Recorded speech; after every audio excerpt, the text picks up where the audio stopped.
Posters from the past with the message, the Chinese must go. This evidence of Tacoma's determination to drive out the Chinese community in the late 19th century is not just a reminder for Teresa Pan Hosley. We actually living in a circle.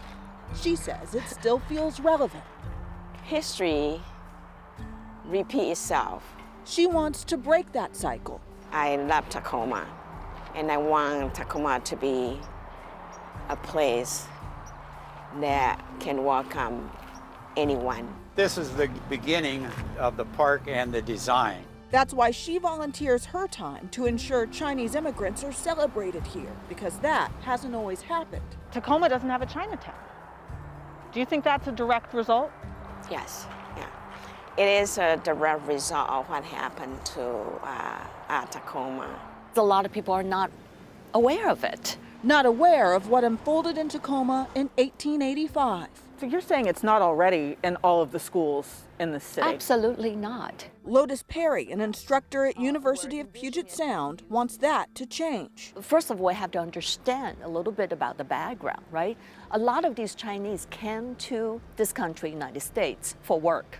And they came here and referring to United States as the Golden Mountain, right? They're here for there's the gold dig rush that quickly died down, and then a lot of them stayed here to build railroads. In 1873, the Northern Pacific Railway leased land near the railroad tracks to Chinese workers, and that became Tacoma's Chinatown. Around the same time, the national economy went into a slump. The sour financial situation put a focus on foreign workers, according to Associate Professor of History Andrew Gomez. There was a clear connection between a feeling of economic anxiety that was taking place at the time and pairing that with racism. And that sort of hits this important point in 1882 when the Chinese Exclusion Act is passed, which bars all future Chinese migration into the United States. 3 years later, there's about 700 residents of Chinese descent in Tacoma. Not a small number. It was actually 10% of Tacoma's population.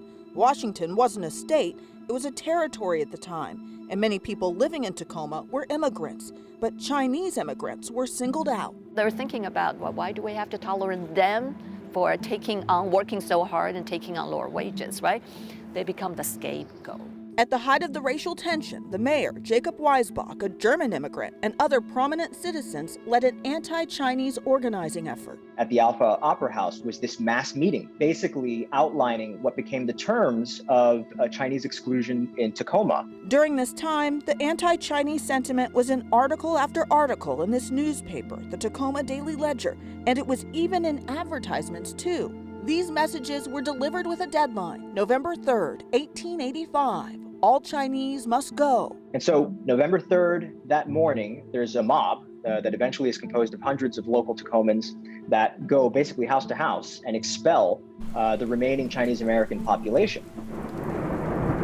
That amounted to about 200 people, forced to march for miles down Pacific Avenue through the mud and drenching rain until they reached trains bound for Oregon. The ethnic cleansing was given a title, the Tacoma Method, and applauded nationally by some for being nonviolent. But a number of Chinese merchants who were in Tacoma on that November day told U.S. officials that it was anything but peaceful.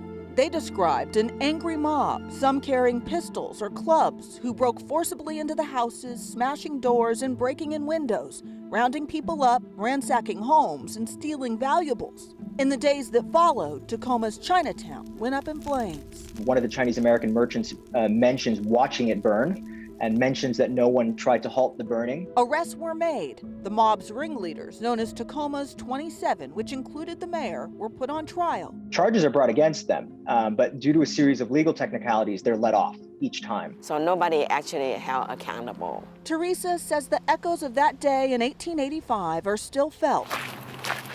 And that's why she's worked with the Citizens Committee in the city of Tacoma to create this, the Chinese Reconciliation Park, which is not only a place to look back and learn. Recently, it's also been a gathering spot to rally against the hate crimes reported during the pandemic targeting Asian Americans. People of my descent are being shouted at, go back to your country, you bring the virus, right?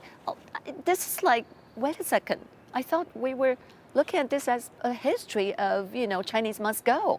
It's almost still relevant here, right? We have these silhouettes on the stone of the Chinese.